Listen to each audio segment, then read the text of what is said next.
Viewers, these days almost everyone is tracking the COVID-19 statistics and following the situation.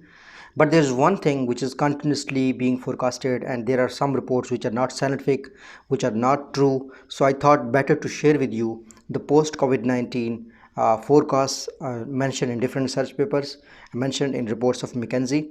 So without wasting your time, I would like to tell you one thing, that whenever you are thinking about post COVID-19 impact, then you have to study those areas where the countries have controlled this pandemic. So what is the situation of life over there is the best source of information. Recently, McKinsey has interviewed 2,500 Chinese people and asked them about the post-COVID-19 situation. And the one thing they have observed, that consumption level of the people has already reached to the same level, and the situation of traffic is also getting better. And one thing, probably this is a bit disappointing, is that the pollution and coal consumption has reached to 75% and 85% respectively. And the other thing is that even though the consumption of resources is almost going back to normal, and Chinese people are cautiously optimistic. And what are the aspects which are changing, which are probably change as per McKinsey report and as per different research papers, and also mentioned in my own book, the positive side of coronavirus. So the first thing will be the social distancing. Probably today, after this post COVID-19, we will not meet the people with the same confidence we used to meet. I remember meeting my friends in Kuala Lumpur when I used to train the foreign delegates. I was working in Kuala Lumpur. I used to train the people from I trained the people from Sudan Telecom Authority and Ministry of Education of Saudi Arabia. So whenever we even used to meet, what I'm trying to say, some foreigner, we were very okay to meet with them without caring that who they are, or they have kind of pandemic or outbreak, something like this. We never, I personally never worried about them. I never saw someone worrying about it. But I think post COVID-19 will think before meeting anyone. So this is something which is going to change in the human behavior, in the human psyche. So the second thing will be and it will also impact the businesses. The businesses will also probably make the kind of structures which will make the environment of the office safer. Probably virtual teams will be there in the future. And the second thing is that due to this pandemic, companies like Facebook, Google, Amazon, they already had the virtual teams. There was culture of working from home. So during this outbreak, these kind of companies are getting less impacted versus those companies which had 100% of their staff on work. They are getting impacted more. So this is something which is going to change in the future. Those companies which used to have all the staff in the team, in the office, they are probably going to change their behavior in the future. And the other thing is, there are some companies I'm personally tracking, and I see their numbers. Their situation is the same, like their monthly profit, their monthly revenue. I work with some startups, they are performing at the same level.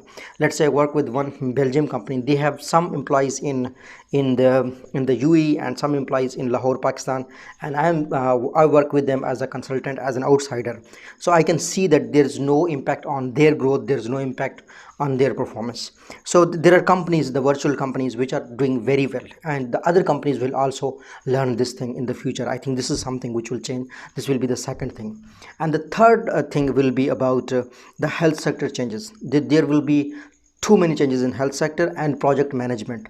I think the way China has worked, they have managed the 1,000 beds for COVID-19 patients. And similarly in Europe, the health situation, the kind of emergency which is happening in the health situation, there will be changes in the health sector, and the hospitals will be changed, and probably health professionals are learning more in this way. So the new innovation, innovation in terms of immune system, the new innovations are expected. So what COVID-19 did, it has kind of change our all attitude towards our immune system. So chances are that new vaccines can be introduced. So in health sector, there is something which can happen. That would be the fourth or the third point. And health sector is a big sector. It includes the pharmaceuticals, it includes the medical doctors, it includes the psychologists. So it's a very big field. It will have a large impact on the businesses.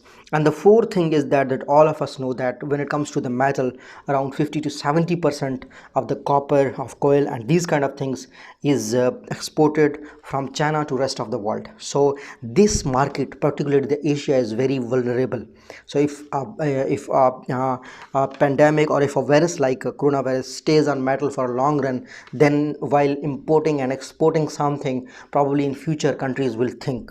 So the trade business can also get impacted, and the countries will also somehow think that let's say if we are exporting something from China and it's gonna take this much time, and due to pandemic we could not do this for 1 month, for 2 months, so they will try to be self-reliable. And as I worked on the new NAFTA agreement that happened between Canada, Mexico, and USA, I studied it very well, and I think uh, as per the new agreement, when USA has put some sanctions on tariff of steel and milk from Canada, and Mexico, several tariffs were imposed also on the Mexico. This was something which Trump did, definitely helped the USA in current situation, particularly their steel industry.